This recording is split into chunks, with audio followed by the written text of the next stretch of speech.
Robbing kim? Robbim Alloh. Dining qaysi? Dinim Islom. Payg'ambaring kim? Payg'ambarim Muhammad sallallohu alayhi va sallam. Kitobing qaysi?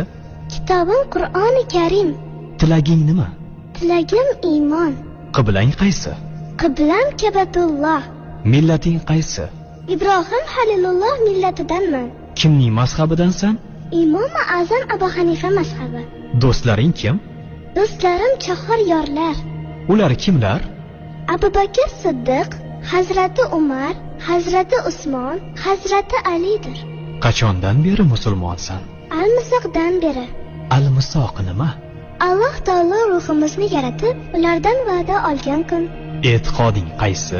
Ahli sunna va jamoa e'tiqodi. Kimni yaxshi ko'rasan? Alloh taoloni. Undan keyinchi? Payg'ambarimiz Muhammad alayhissalomni. Undan keyinchi?